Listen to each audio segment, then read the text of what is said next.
everyone, I am Mermaid Marina. I am Emily's mersona, and if you don't know what that is, it is the persona that a professional mermaid takes on when they dress like this. Not every professional mermaid has a mersona, but Emily thinks it's fun to create a character and develop their story and basically become them. I am the result of many years of character development and story development. I didn't have a name until just recently. And today I want to share with you guys my story. So basically, I am from the Mako Pod, which is a pod off the coast of Australia. And my job was to be a sentry, which is basically like a guard. I would patrol the reef, and if any land person got too close to a mermaid's location, I would send the sharks that frequent those areas to go and scare them off. So, my job, the bottom line, was to keep the mermaid's existence a secret. And my job was not very hard until 3 teenage girls showed up one night and completely changed my life. I went from being just a normal mermaid whose biggest job was to send sharks to go scare humans. That was fun. I enjoyed seeing their faces when they saw the sharks. Always scrambling to the surface or to get away. Their efforts were futile, which made it all the more fun. But then one day, 3 teenage girls show up, and it just so happened to be a full moon night. I thought, what harm could they do? You know, it's not like they're here by choice. The boat's not working. And so I alerted the pod, and the head of the Mermaid Council just told me to keep an eye on them.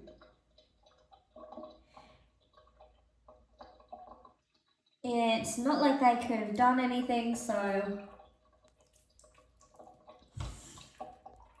what's the point of even trying to get them to leave when they literally can't?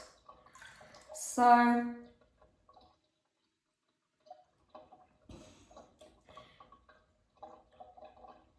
I kept an eye on them all night, and they just so happened to find the entrance to the moon pool. Just my luck. And they were in the water when the full moon rose over the volcano and the moon pool activated. So now we've got a bigger problem. It's been a long time since a human has been in the moon pool under a full moon. Last time it happened had been 50 years prior.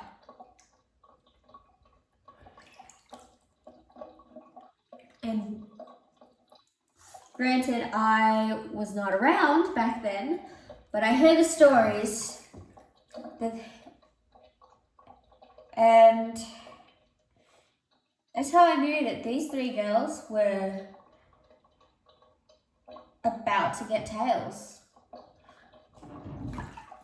So, of course, I had to follow them back to the mainland. I guess that's what they call it.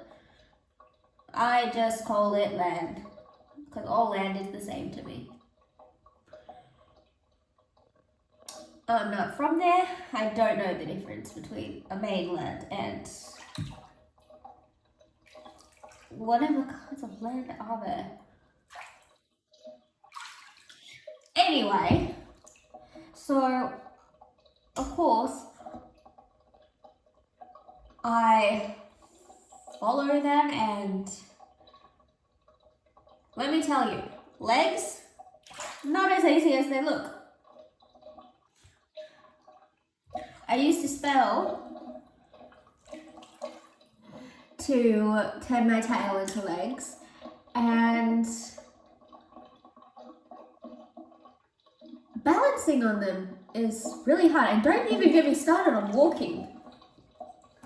I prefer my tail, thanks. But anyway, I had to learn to walk, then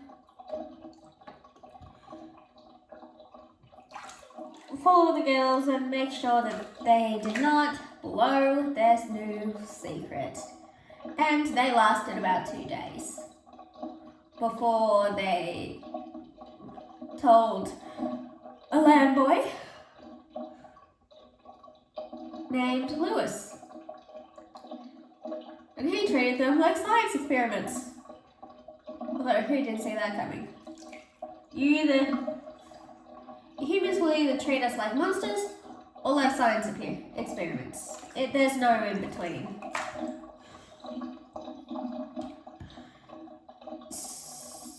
Although, that didn't even seem to turn out that bad for them.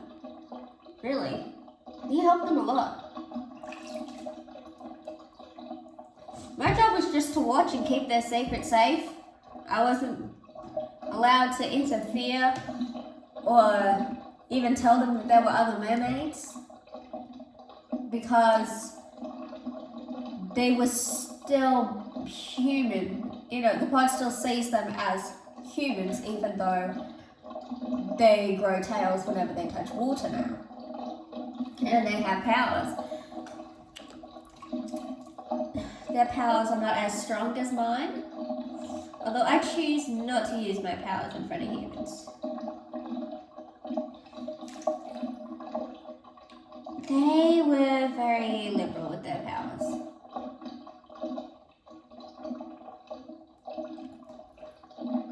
They used them whenever they wanted. Now, as much as I wanted to help them with their powers and all that, I was just there to observe and report back. Because the more I observed them, the more I felt connected to them.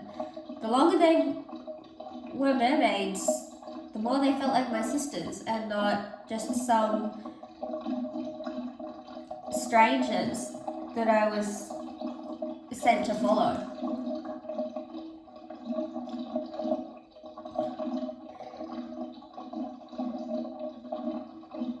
And then another one showed up about 2 years later. Her name was Bella, and she became a mermaid in a different moon pool, one in Ireland. I don't know where that is. When she was 9 years old. So it was news to me that there were other moon pools, but apparently Mako is not that special. Anyway,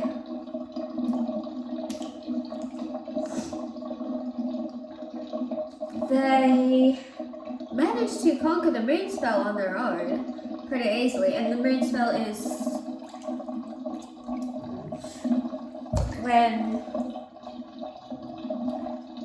well, the moon puts a spell on you. It's that simple. It tends to lower one's inhibitions and also draw them to their birthplace. Or then, I guess, the birthplace of their powers, which is the moon pool.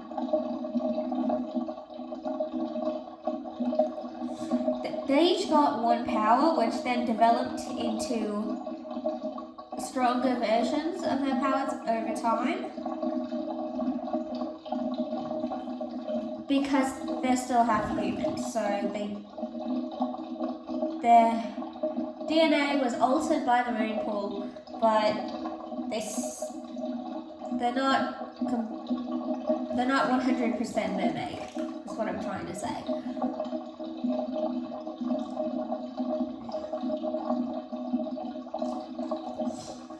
And there was this thing with the comet, and so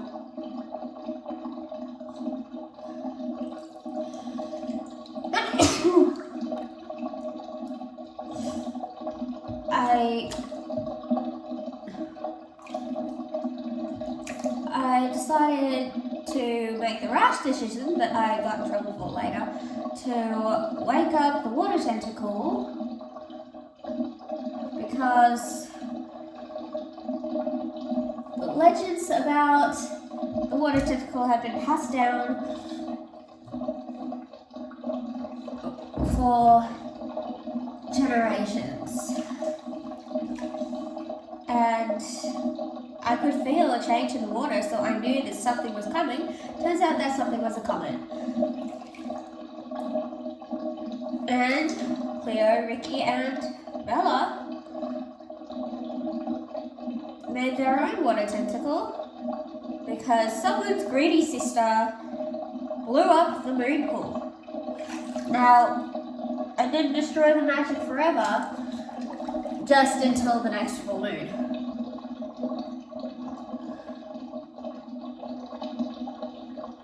As long as there are mermaids at Mako, the moon pool will always come back to life, no matter what happens to it. But that comet would have killed all the mermaids. So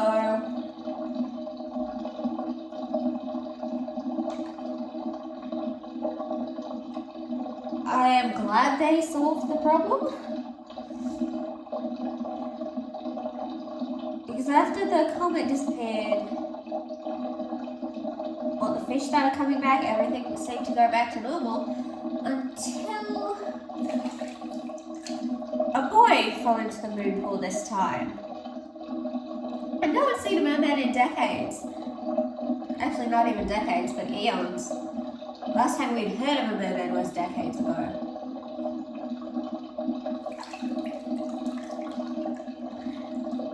Usually, when a merman is hatched, they will be taken to land and brought up in a foster home or adopted by the land people.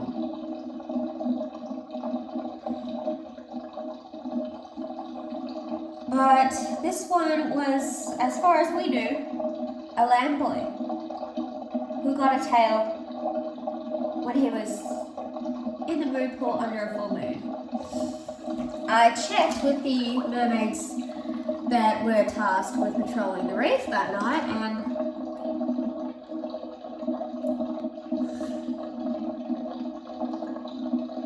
they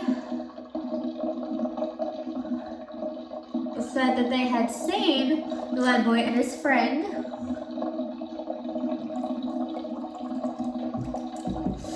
but they couldn't do anything about it because they had gone ashore.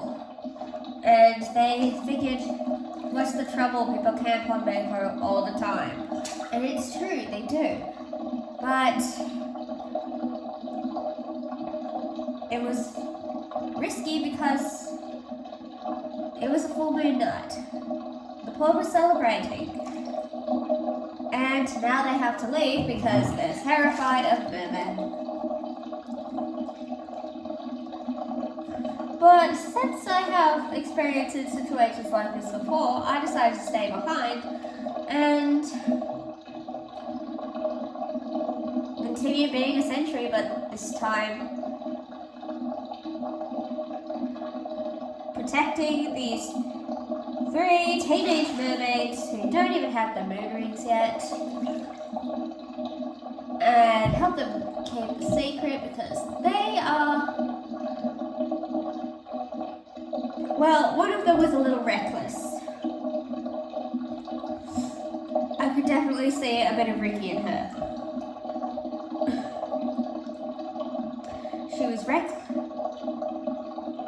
She was reckless and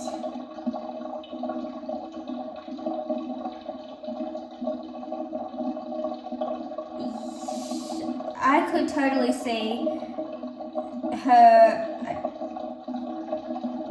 blowing the secret accidentally because she thought she could handle something and she couldn't, or she was confident in her powers and her powers failed her. So I decided to stay behind to protect the mermaid's secret and also to keep an eye on them because I have experience in situations like this. I know what could go wrong.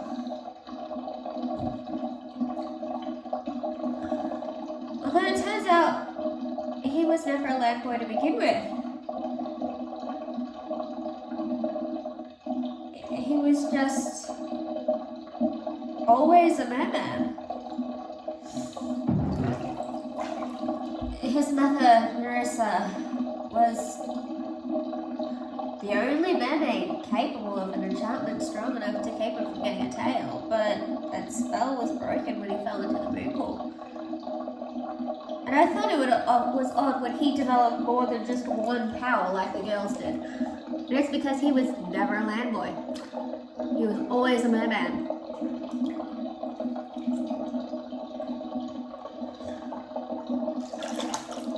These days, I just hang out with the pod and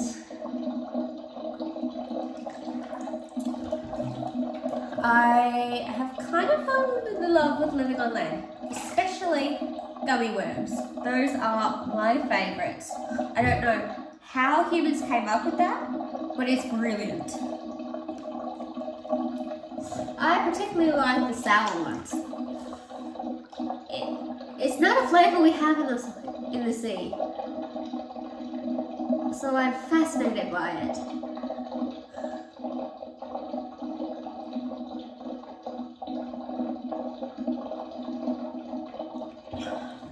I've decided to use my tail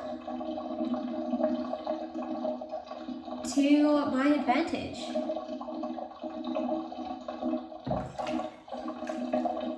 I harvested some treasures from in the water and sold them, and with the money I bought a tail that was made to look exactly like mine, but this one is a costume, so that way I can use my tail to make money and live on land and return to the sea once a month or so. I will always miss the sea and living with the pod, but I can't give up the things that I have on land, like candy and cats.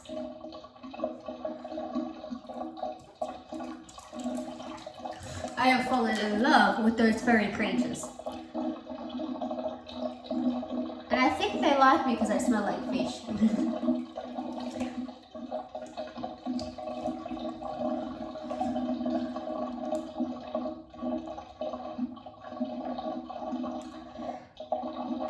But anyway, that's my story. I hope you guys didn't find it boring.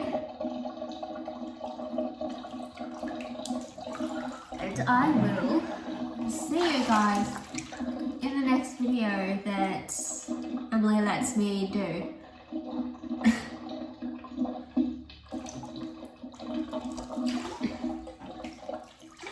See everyone soon. Bye!